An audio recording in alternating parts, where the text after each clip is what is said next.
Halo, ketemu lagi sama saya Laura. Kali ini saya masih dan tetap akan membahas GERD anxiety. Saya adalah GERD anxiety survivor.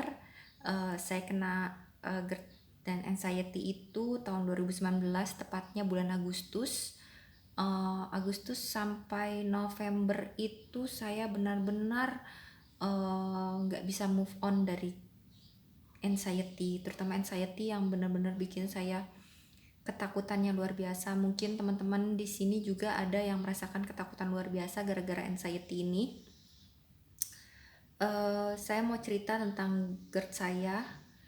Ketika saya pertama kali GERD, mungkin di episode sebelumnya sudah saya ceritakan gimana rasanya kena GERD itu, ketika dada terasa ditusuk, terus ketika sesak nafas, mulai tremor, yang kayak nggak enak gitu loh, lebih kayak sesak nafasnya mengganggu sih, sama deg-degannya itu yang sangat mengganggu.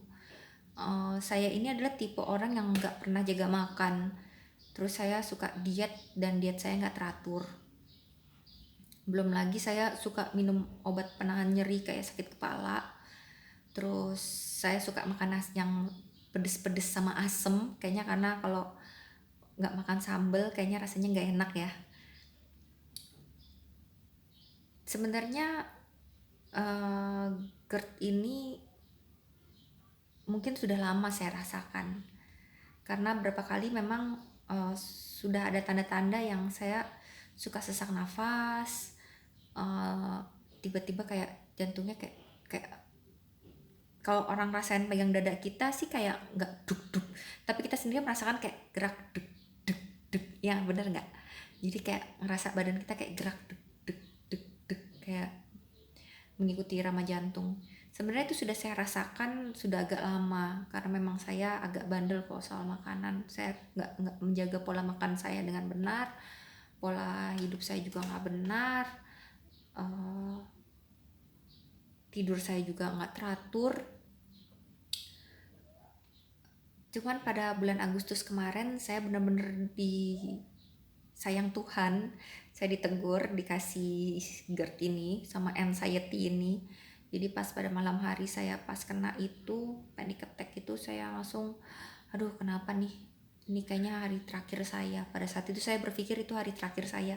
Kenapa? Karena memang kayaknya berasanya memang saya udah mau dipanggil Tuhan. Mungkin teman-teman yang kayak kena anxiety juga merasakan yang sama, kayak aduh ini ada apaan nih, kayaknya nih kayak mau dipanggil Tuhan, kayaknya udah nih, ini udah hari terakhir saya. Saya pada saat itu sudah menitipkan anak-anak saya cuman berpikir oke, saya kalau saya nyampe ke rumah sakit, yang saya tahu adalah saya sudah balik-balik ke rumah ini sudah di dalam peti gitu loh, sudah tidak bernyawa lagi. Itu rasa ketakutannya luar biasa. Mungkin lebih tepatnya bukan ketakutan akan mati, tapi kalau saya pribadi, saya ketakutan gimana saya ninggalin anak-anak saya masih kecil, gimana saya ninggalin suami saya. Yang berat itu adalah saat saya harus meninggalkan orang-orang yang saya sayangi. Dan singkat cerita lagi, dari situ saya akhirnya tahu, ketika saya sudah ke dokter jantung, spesialis jantung, beberapa IGD, beberapa rumah sakit, spesialis penyakit dalam, akhirnya saya tahu saya kena GERD anxiety. Makanya saya di awal-awal saya bingung kenapa saya disuruh datangnya ke psikiater atau psikolog. Pada satu psikiater, cuman pada saat itu orang tua saya bilang jangan mungkin secara kita di masyarakat kita, kalau orang datang ke psikiater dianggapnya itu adalah punya penyakit jiwa atau kelainan jiwa. Padahal ternyata enggak juga. Kalau memang kamu butuh bantuan untuk cerita kepada ahlinya, nggak ada salahnya untuk kamu pergi ke psikolog atau ke psikiater kalau memang kamu sangat memerlukannya gitu.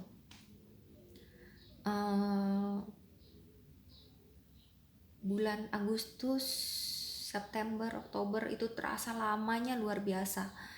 Saya ketakutan luar biasa. Saya nggak bisa ngapa-ngapain, saya lebih senang di kamar. Suami saya harus cuti hampir sebulan karena saya ketakutan. Bergantianlah dengan orang tua saya, papa saya waktu itu gantian datang ke Jakarta untuk ngurusin saya. Dan saya tuh kayak udah dalam hati saya ngerasa gini, kalau saya pada saat ini mau cerita ke kalian, mungkin kalian akan merasakan hal yang sama, adalah saya udah nggak sanggup Tuhan, saya udah nggak sanggup, saya udah rasanya saya mau nangis, mau saya mau sambil pelukan sama bantal atau sama siapapun, saya nggak sanggup, saya udah mau mati aja, saya nggak sanggup menahan rasa yang aneh bergejolak di dada ini, di hati, di kepala, semuanya ini. Saya nggak sanggup, saya udah nggak sanggup, saya mau mati aja, saya udah takut, saya udah ketakutan luar biasa, saya pun nggak bisa menjelaskan apa yang saya takuti gitu loh. Padahal sebenarnya saya takut kalau saya mau mati, saya takut saya ninggalin anak-anak, tapi pada saat itu saya kayak butuh pelukan, saya butuh sesuatu untuk saya takut banget, saya takut luar biasa. Itu anxiety saya benar-benar bikin saya bukan jadi pribadi yang ceria, pribadi mamah yang bisa bermain sama anak-anaknya, istri yang bisa masak buat suaminya. Kalau kalau ngomongin kayak gini, saya akhirnya pengen berusaha jadi kayak tetap kuat, tapi saya kayak nggak kuat karena saya merasakan hal yang luar biasa waktu itu, rasa ketakutannya. uh, Singkat cerita, saya berpikir pada saat itu saya nggak bisa begini terus, saya harus keluar dari rasa seperti ini, rasa dimana saya bukan sebagai ibu lagi, saya kayak bukan orang tua lagi, saya bukan istri lagi di sini, saya bukan yang mamah dari anak-anak saya lagi, saya bukan istri lagi, peran saya udah nggak tahu apa pada saat itu. Saya di kamar terus, saya nggak bisa ngapa-ngapain, saya cuma bisa nangis. Belum lagi kalau GERD saya datang, tambah anxiety saya juga datang. Aduh, itu saya berpikir saya harus bisa nih. Itu Agustus, September, Oktober saya mulai memberanikan diri. Pada saat itu saya bilang sama suami saya, ada satu baju yang saya pakai waktu saya kena serangan panik dan saya dibawa rumah sakit waktu pertama kali, dan itu saya nggak berani pakai. Saya mau pakai baju itu aja saya ketakutan bukan main. Coba bayangkan teman-teman, mau pakai baju daster yang kita pakai pada saat pertama kali kena serangan panik aja, itu takutnya bukan main. uh, Pada saat itu saya bilang sama suami saya, "Pah, aku mau menantang diriku sendiri. Aku menantang diriku sendiri dan aku mau pakai baju daster ini." Suami saya bingung, apa susahnya kan pakai baju daster orang itu. Cuman saya jelaskan lagi kan, karena mungkin memang dia tahu, akhirnya dan dia baca-baca juga tentang anxiety, akhirnya dia mengerti. Oke, pakai aja, nggak apa-apa, nggak akan ada kejadian apa-apa, itu cuma baju kok, baju yang dulu sebelum kamu sakit kamu pakai, baju yang biasanya kamu pakai kalau kamu lagi masak, baju yang sama saat kamu lagi gendong anak-anak, baju yang sama saat kamu lagi bermain sama anak-anak, baju yang sama ketika kamu lagi belanja di depan, baju yang sama ketika kamu lagi ke pasar atau ke tukang sayur. Saya pikir benar juga, ini cuma baju, kenapa saya takut gitu loh. Selama ini saya selalu dipermainkan sama pikiran saya, sama anxiety saya. Akhirnya saya memberanikan diri untuk pakai baju itu, walaupun saya cuma berani pakai baju itu ketika ada suami saya Sabtu atau Minggu. Saya belum berani banget, tapi uh, saya sudah memberanikan diri dengan menantang diri saya sendiri. Ini poin satu yang saya tahu adalah menantang, poin paling penting ketika kamu mau sembuh dari anxiety. Menantang diri kalian sendiri. Menantang dalam arti bukan hal yang berbahaya ya. Kayak cuman saya menantang kayak pakai baju yang saya takutin, keluar dari rumah sendiri. Saya berpikir pada saat itu, apa yang terjadi sih kalau misalnya selama ini kan saya takut keluar. Waktu itu pas saya di awal-awal kena anxiety, saya takut keluar. Mungkin teman-teman juga ngerasain hal sama sama saya.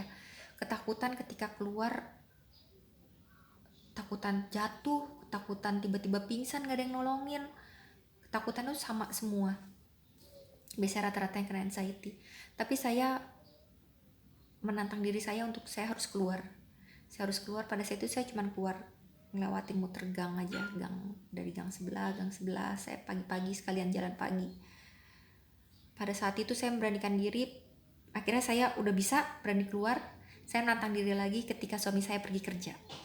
Ketika saya pergi kerja, saya keluar sama anak saya, dorong sepeda, anak saya muter-muter tanpa ada suami saya. Saya beranikan diri, gak ada apa-apa, saya bilang gak akan ada apa-apa, gak akan ada apa-apa. Saya mulai yakin ini adalah permainan pikiran saya, gak akan ada apa-apa. Pada saat itu hari pertama, agak berat, hari kedua berat, hari ketiga mulai agak enteng, keempat akhirnya lama-lama saya biasa sore saya keluar, pagi saya udah bisa, sore saya keluar. Saya menantang diri saya lagi pada saat itu adalah mau nganterin anak saya sekolah. Agak jauhan dikit nih teman-teman, jadinya nggak sekitaran rumah. Pada saat itu saya nganterin, keringet dingin lagi dong saya. Nungguin anak sekolah lama, udah nggak, udah, gimana nih, udah kayak gitu. Cuman cara saya adalah tarik nafas, buang nafas dari mulut, tarik nafas sampai kalau kira-kira kamu udah nggak kuat atau gimana, cukup stop, minum air putih.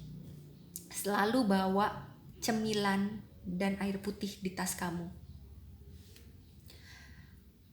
Akhirnya setelah itu saya ngerasa, setelah saya nungguin anak saya jemput, nggak ada apa-apaan, nggak ada yang terjadi, dunia masih sama. Dan saya masih mencoba untuk berbaikan dengan malam hari, karena saya nggak suka malam hari. Ketika kejadian itu adalah kejadiannya malam, pas ketika saya kena anxiety itu, kena serangan panik, kejadiannya saya kena malam. Saya harus bersahabat lagi dengan malam hari. Ketika malam hari saya takut karena suasananya sepi, sudah mulai gelap, apalagi suami saya pulangnya malam kan, sudah mulai gelap, terus sudah mulai anak-anak juga tidur, saya juga sudah gak tahu lagi mesti gimana, ngeliat tetangga rumah juga sepi gitu kan, udah pada masuk. Saya cuma takut pada saat itu adalah saya kena lagi serangan panik di saat malam, karena saya takut kejadian waktu malam itu terjadi lagi. Dan saya takut besok paginya saya nggak bisa melihat dunia lagi, saya nggak bisa melihat anak-anak saya lagi. Ketika saya bangun saya nggak bisa ketika saya tidur saya tidak bisa terbangun lagi. Itu yang saya takutin. Tapi teman-teman, kenyataannya adalah ketika saya takut dan semuanya nggak pernah terjadi lagi gitu loh, nggak pernah terjadi apa-apa, dan saya bangun melihat kebaikan Tuhan buat saya, buat keluarga saya, buat orang-orang sekitar saya masih bisa melihat indahnya matahari, indahnya langit. Jadi saya bersyukur pada saat itu saya disadarkan cepat gitu loh, nggak pakai lama untuk lepas dari anxiety ini. Saya kayak menantang diri saya untuk terus apa yang saya takutin. Kayak waktu itu pas saya pernah takut, belum menantang diri saya untuk ke bioskop, saya bilang sama suami saya, waktu itu pernah ke bioskop, kita nonton, saya deg-degan, keluar keringet dingin, rasanya mual, mau muntah, bunyinya jedeng di bioskop kan gitu kan, udah rasa mau muntah, udah kelenjangan, udah nggak sanggup nafas, sesak nafas kayak gitu kan. Akhirnya setelah saya beranikan diri untuk menantang diri saya bilang sama suami saya, Pak, saya mau nonton bioskop, kebetulan bioskop itu ada live musiknya, aku juga pengen live musik, mau ketemu orang banyak di situ. Saya menantang diri saya, dan sebelum saya keluar dari mobil pada saat itu saya bilang, ini cuma permainan pikiran, saya nggak mau dibodoh-bodohin sama pikiran saya sendiri, ini tubuh saya yang harus kendalikan gitu loh. Saya turun, saya yang pesen tiket, saya yang pesen makanan, jadi saya kayak belajar untuk nggak menganggap diri saya sakit gitu loh. Kayak kemarin-kemarin saya menganggap ya saya kayak biasa saya aja kalau mau nonton bioskop, ya kayak biasa aja, pesan popcorn, pesan tiket gitu kan.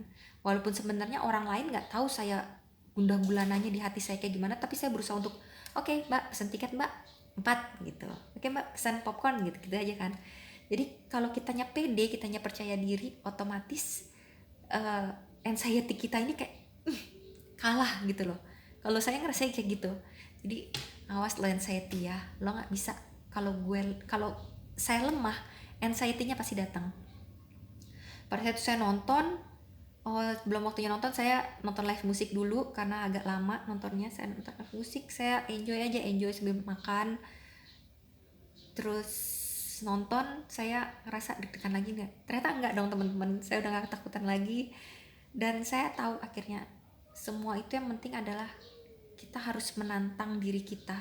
Kita nggak boleh lemah sama anxiety, kita nggak boleh yang aduh gitu. Ini pikiran kita teman-teman, harus kita yang atur tubuh kita. Dan ini juga peranan untuk orang, ini juga untuk keluarga ya, peranan keluarga itu juga sangat penting. Jadi kalau misalnya ada kamu yang dengar, walaupun kamu kayak nggak kena anxiety, tapi kamu dengar ini, peranan keluarga itu sangat penting dalam penyembuhan anxiety. Karena saya merasakan apa yang saya lalui, gimana suami saya membantu saya, mertua saya, papa saya, ipar saya, tetangga saya, semuanya membantu saya. Dan itu saya bisa lebih cepat pulih. Dan kalau kamu yang kena anxiety, jangan mau dipermainkan sama anxiety kamu. Itu pikiran kamu. Kalau misalnya kamu udah cek, kalau menurut dokter kamu cuma anxiety, kamu bisa kok ngelawannya, oke?